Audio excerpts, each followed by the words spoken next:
नमस्कार, मेरा मध्य प्रदेश देख रहे हैं आप। मैं हूं पुनीत पाठक और दिन भर की प्रदेश की बड़ी खबरें विस्तार से बताते हैं। भोपाल से एक अहम खबर है। मुख्यमंत्री की हाई लेवल मीटिंग में कुछ बड़े फैसले हुए हैं। शनिवार रविवार को सभी सरकारी दफ्तर बंद रहेंगे। 3 महीने तक हफ्ते में केवल 5 दिन ही कार्यालय खुलेंगे। कार्यालयीन समय सुबह 10 बजे से शाम को 6 बजे तक होगा। प्रदेश के सभी नगरीय क्षेत्रों में नाइट कर्फ्यू रहेगा। कल रात को 10 बजे से सुबह 6 बजे तक नाइट कर्फ्यू लगेगा। शहरी क्षेत्रों में आगामी आदेश तक संडे लॉकडाउन रहेगा। इसके अलावा छिंदवाड़ा जिले में कल रात को 8 बजे से 7 दिन तक का लॉकडाउन है। शाहजहांपुर में अगले 2 दिन तक लॉकडाउन लगेगा। तो शाहजहांपुर छिंदवाड़ा इसमें लॉकडाउन को लेकर फैसला हुआ। अब जितने सरकारी दफ्तर हैं वो सप्ताह में 5 दिन ही फंक्शनल रहेंगे, काम करेंगे। छिंदवाड़ा में रात 8 बजे से कल रात 8 बजे से अगले 7 दिन तक का कर्फ्यू और शाहजहांपुर में अगले 2 दिन तक टोटल लॉकडाउन।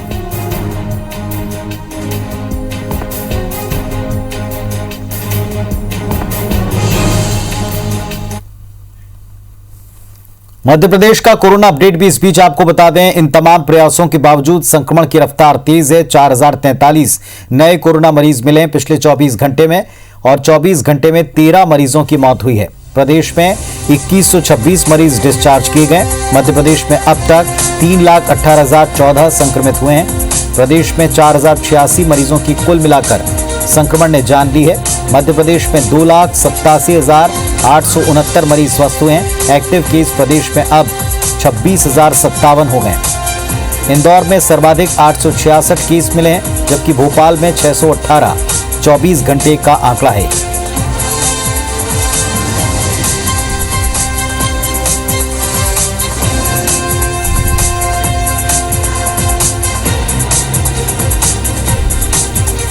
ये देखिए आप, एक्टिव मरीजों की संख्या प्रदेश में 26,057 तक पहुंच चुकी है। 4,043 नए मरीज मिले 24 घंटे में। 2126 ठीक हुए हैं, 13 की मृत्यु हुई है।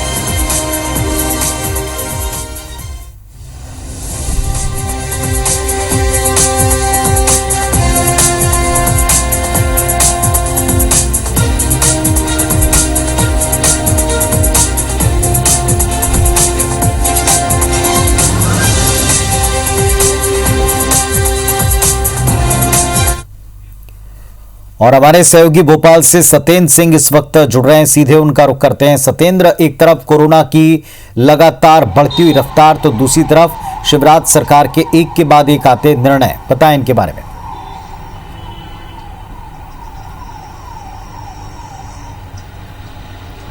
जी, जैसा कि आज शिवराज सिंह चौहान ने देर शाम जो है अपने बंगले पर एक बैठक की थी। बैठक में सीएस और डीजीपी, पीएसओ ऐसे तमाम आला अफसर मौजूद रहे। बैठक के बाद निर्णय लिया गया कि जिन जिलों में सबसे ज़्यादा कोरोना की संख्या बढ़ रही है उन जिलों पर लॉकडाउन लगाया जाए, जिसमें छिंदवाड़ा है। छिंदवाड़ा में 7 दिन का लॉकडाउन जारी किया गया है। वहीं शाहजहांपुर में 2 दिन का लॉकडाउन रहेगा। इसी दौरान जो भोपाल और बाकी जो अन्य नगरीय जो क्षेत्र हैं जिनमें जिनको नगर निगम के दायरे में आते हैं, उन क्षेत्रों में रात 10 बजे से सुबह 6 बजे तक लगातार लॉकडाउन जारी रहेगा। और इसी दौरान 2 दिन जो नगरीय क्षेत्र हैं उनमें 2 दिन ही 2 दिन के लिए जो शासकीय कार्यालय हैं उन शासकीय कार्यालयों में बंद रहेंगे। केवल 5 दिन ही कार्यालयों में जो काम चलेगा। बाकी दिन 2 दिन शनिवार और रविवार को ये पूर्णतः बंद रहेंगे। इस दौरान जो भी लॉकडाउन के जो नियम बनाए गए हैं या लॉकडाउन के जो कहेंगे लॉकडाउन के जो गाइडलाइन की पालन है उनका पालन करवाया जाएगा। सख्ती सीएम शिवराज सिंह चौहान ने सख्ती बरतने के निर्देश दिए हैं। इस जो भी आला अफसर हैं वो आला अफसर मैदान में रहेंगे। और जो भी अगर इस दौरान धर्मगुरुओं से भी कल बताया जा रहा है कि कल फिर से सीएम शिवराज सिंह चौहान धर्मगुरुओं से बातचीत करेंगे। बाकी जो भी अफसर हैं इनसे बातचीत करेंगे। कोरोना के बढ़ते संक्रमण को लेकर शिवराज सिंह चौहान ने कहा है कि हमारे मध्य प्रदेश में जो है 24,000 बेड है, अगर लगेगा तो हम इनको बेडों की संख्या बढ़ाएंगे। 36,000 इनकी जो संख्या करेंगे बेडों की। अगर लगेगा कि इससे भी आपात स्थिति बिगड़ रही है तो जो होटल है होटल को हॉस्पिटल का जो रूप दे देंगे। जी पुनीत जी। तो सत्येंद्र, जिस तरह से हमको बता रहे हैं कि कुछ बड़े कदम उठाए गए हैं और मुख्यमंत्री लगातार समीक्षा करते हुए हाई लेवल मीटिंग करते हैं और फिर जो सुझाव आ रहे हैं उन पर अमल भी कर रहे हैं। बहुत शुक्रिया सत्येंद्र आपका इस पूरे अपडेट के लिए। मुख्यमंत्री शिवराज का 24 घंटे का स्वास्थ्य आग्रह आज खत्म हुआ। मुख्यमंत्री ने बढ़ते कोरोना संक्रमण को लेकर धर्मगुरुओं और संगठन के लोगों के साथ बातचीत की और इसके बाद कई फैसले किए। मध्य प्रदेश में एमपी का मतलब अब मास्क पहनो बताया गया। मध्य प्रदेश में तेजी से कोरोना संक्रमण बढ़ रहा है। बढ़ते कोरोना संक्रमण पर लगाम लगाने के लिए सीएम शिवराज सिंह चौहान ने 24 घंटे का स्वास्थ्य आग्रह किया। इस दौरान उन्होंने विभिन्न वर्गों के धर्मगुरुओं से चर्चा की और कोरोना नियंत्रण के लिए सुझाव मांगे। इस दौरान सीएम शिवराज ने कहा कि हम लॉकडाउन के पक्ष में नहीं हैं। मुख्यमंत्री ने मध्य प्रदेश का मतलब बताया मास्क पहनो।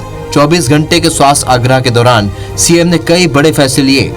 कोविड सेंटर्स में बेड की संख्या 24,000 से बढ़ाकर 36,000 की जाएगी। मध्य प्रदेश में 720 फीवर क्लिनिक संचालित किए जाएंगे। फीवर क्लिनिक में रोजाना 40,000 लोगों का निःशुल्क कोरोना टेस्टिंग होगा। भोपाल में एलएन अस्पताल को निःशुल्क कोविड अस्पताल घोषित किया जाएगा। भोपाल के पीपुल्स अस्पताल में कोरोना मरीजों के लिए निःशुल्क 300 बेड आरक्षित किए जाएंगे। निजी अस्पतालों और निजी लैब के लिए दरें निर्धारित की जाएंगी।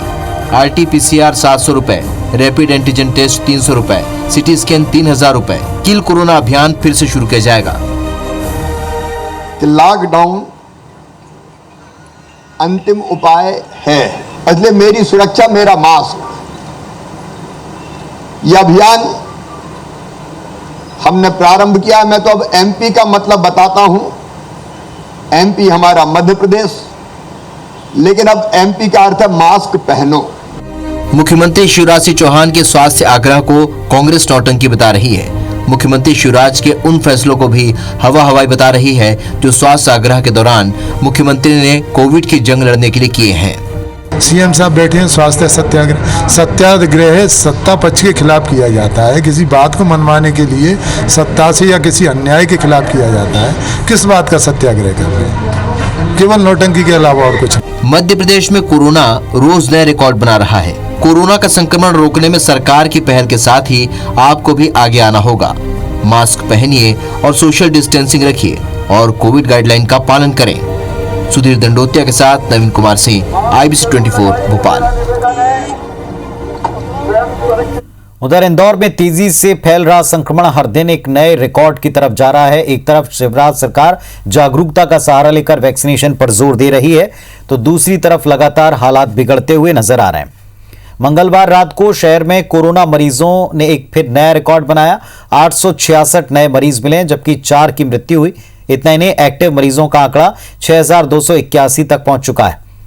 इधर कोरोना के बढ़ते मरीजों को देखते हुए प्रशासन ने शहर में 8 इलाकों को माइक्रो कंटेनमेंट एरिया घोषित किया। इनमें विजयनगर, सुदामानगर, सुखलिया, नंदानगर, खजुराना, राजेंद्र नगर, स्कीम नंबर 78 और महालक्ष्मी नगर शामिल हैं। इन इलाकों में 7 दिन तक लोगों की सीमित आवाजाही होगी।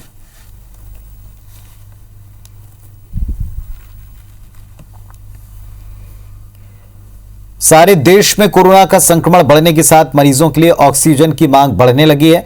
महाराष्ट्र और गुजरात में अस्पतालों में ऑक्सीजन की सप्लाई बंद करने के बाद इसका असर मध्य प्रदेश में दिख रहा है।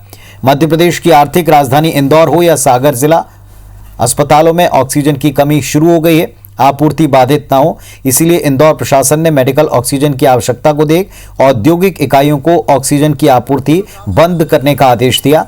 इसका सीधा असर pharma, fabrication, rolling mill, printing press, mechanical उद्योगों पर पड़ेगा। वहीं सागर के बीएमसी परिसर में एक ऑक्सीजन प्लांट स्थापित है, जिससे पूरे अस्पताल में ऑक्सीजन की सप्लाई की जाती है।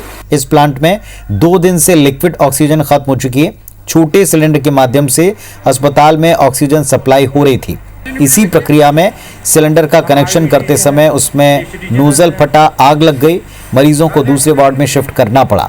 बड़ी मुश्किल से आग पर काबू पाया गया। इस घटना से बीएमसी में ऑक्सीजन न होने की बात भी सामने आई।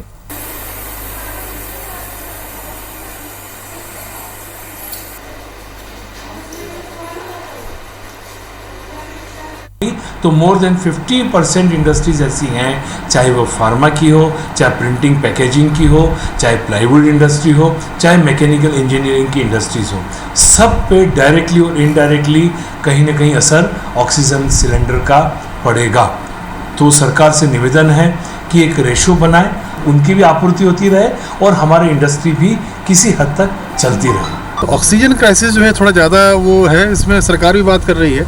उम्मीद है कि एक दिन में सेटल होगी कि भिलाई से भी एक वहाँ से ब्रेक्सियर का भी प्लांट है और भिलाई स्टील प्लांट का भी प्लांट है। तो ब्रेक्सियर से ये प्रयास हो रहा है कि डेली एक टैंकर मिल जाए उनसे, और भिलाई स्टील प्लांट से भी आज एग्रीमेंट हो जाना चाहिए। भोपाल कलेक्टर अविनाश लवानिया ने बढ़ती ऑक्सीजन की डिमांड और इंडस्ट्री को ऑक्सीजन सप्लाई रोकने पर कहा कि हमने इंडस्ट्री से कहा है कि सबसे पहले मेडिकल ऑक्सीजन की जरूरतों को पूरा किया जाए। इस समय ऑक्सीजन सप्लाई की सबसे ज्यादा आवश्यकता मेडिकल क्षेत्र में। सभी ऑक्सीजन सप्लाई करने वालों से कहा गया कि पहले मेडिकल इमरजेंसी की जरूरत पूरी करें। मेडिकल की जरूरतों के बाद अगर संभव हो तो इंडस्ट्री को ऑक्सीजन दी जाए। स्वाभाविक है, लोगों की जान बचाना प्राथमिकता है। गुजरात से ऑक्सीजन सप्लाई रोकने की खबर पर पूछे गए सवाल पर कलेक्टर ने कहा, सप्लाई कहीं से नहीं रोकी गई, सबकी अपनी अपनी डिमांड है। इस समय ऑक्सीजन की जरूरत ज्यादा है, सरकार अपने स्तर पर बात कर रही है। 24 घंटे ऑक्सीजन के प्लांट चलाने के अपने निर्देश पर कलेक्टर ने कहा कि निश्चित ही प्लांट 24 घंटे चलेंगे। ऑक्सीजन सप्लाई रोकने को लेकर या इसके बाधित होने को लेकर के तमाम खबरों का खंडन भी कलेक्टर ने किया है।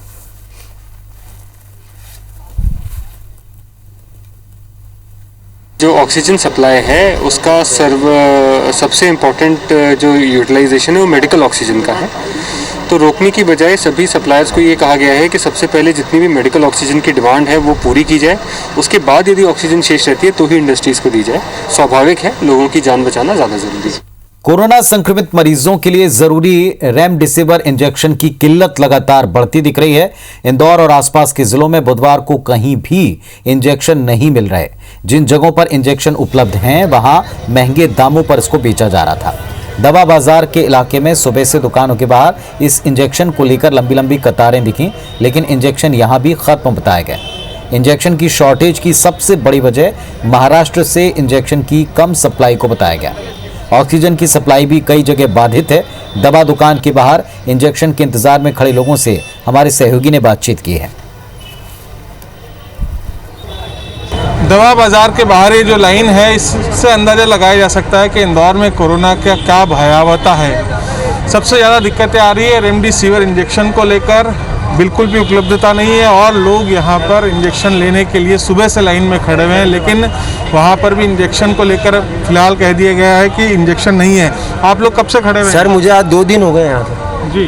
2 दिन से, कल से खड़ा हूँ मैं यहाँ पे। अभी तक दवाई अवेलेबल नहीं हो पाई है यहाँ पे। आपके मरीज को लग पाए कि नहीं इंजेक्शन? हमारे मरीज को अभी एक भी इंजेक्शन नहीं लग पाया है। 6 इंजेक्शन लिखे हैं डॉक्टर ने, अभी एक भी इंजेक्शन नहीं लग पाया है। 6 इंजेक्शन लिखे तो उसमें एक भी इंजेक्शन नहीं मिल पाया। सर आप लोग कब से खड़े हुए हैं, कब से तैयार? मैं सर सुबह 9 बजे से यहाँ पर हूँ, लेकिन अभी भी ये भीड़ जो आप देख रहे हैं और मैं काफ़ी परेशान हूँ। डॉक्टर के द्वारा पर्चे पे लिखा जा रहा है, लेकिन अभी भी वो चीज़ अवेलेबल नहीं हो रही है। सुबह से लेकर शाम तक मैं अभी कल से परेशान हूँ और आज भी मेरा नंबर, मुझे नहीं लगता है कि इस भीड़ को देखकर मेरा नंबर आ सकता है।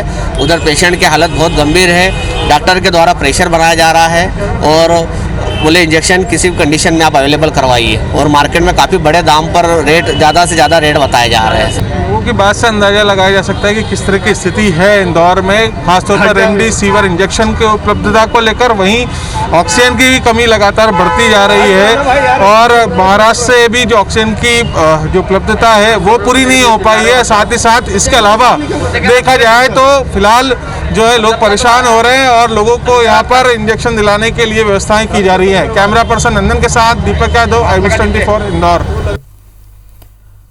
और इंदौर में बिगड़ते हालात के बीच में कोरोना संक्रमण की रोकथाम को लेकर लगातार बैठकों का सिलसिला जारी है। इन बैठकों में लोगों को ज्यादा से ज्यादा जागरूक करने पर जोर है। बुधवार को कॉलेज संचालकों के साथ मंत्री तुलसीराम सिलावट, मंत्री उषा ठाकुर और तमाम बड़े अधिकारियों ने मीटिंग की। इस बैठक में खास तौर पर लोगों को जागरूक करने के लिए विभिन्न शिक्षण संस्थानों से सहयोग मांगा गया। मुख्यमंत्री के निर्देशानुसार कोरोना वॉलंटियर बनाए जाने के लिए कहा गया। बैठक के दौरान कोरोना के बढ़ते संक्रमण को रोकने के लिए कई तरह के सुझाव भी दिए गए। मंत्री तुलसी सिलावट ने कहा, कोरोना को रोकने के लिए सबसे कारगर उपाय है कि लोग मास्क का इस्तेमाल करें। प्रदेश के लोकप्रिय मुख्यमंत्री ने स्वास्थ्य के प्रति आग्रह का जो संदेश दिया है, अपने सजगता क्या दिया है कि मास्क जरूरी है, तो दूरी भी जरूरी है। और हमारे राष्ट्र के प्रधानमंत्री जी ने कहा कि मास्क के साथ, दूरी के साथ वैक्सीन भी जरूरी है। और ये तभी संभव होगा कि हम सब मिलकर इससे निपटने के लिए मुझे आपकी भी आवश्यकता है। गुना में एक मुस्लिम परिवार ने बेटे की शादी में एकता की ऐसी मिसाल पेश की कि हर कोई इसकी वाहवाही करता दिखा। शादी को यादगार बनाने के लिए हिंदू मुस्लिम एकता का प्रतीक शादी का कार्ड छपवाया। इस कार्ड पर ईश्वर एक है का संदेश दिया गया। कार्ड पर एक तरफ गणेश जी का फोटो था तो दूसरी तरफ 786 छपा हुआ। दोनों के बीच में गणेश मंत्र लिखा है और नीचे एक शायरी भी छपी है। खास बात ये, इस परिवार ने जो इनविटेशन कार्ड छपवाया वो सोशल मीडिया पर जमकर वायरल हो रहा है। हिंदू मुस्लिम एकता की नज़ीर पेश करते इस कार्ड को देखकर लोग दूर दूर से इन्हें बधाइयां दे रहे हैं। दरअसल परिवार ने शादी का कार्ड दो तरह से छपवाया। नाते रिश्तेदारों को बुलाने के लिए एक अलग कार्ड और दूसरे समाज के लोगों को इनवाइट करने के लिए एक अलग कार्ड। इस परिवार का कार्ड जैसे ही लोगों के पास पहुंचा, लोगों ने इस कार्ड की सराहना की।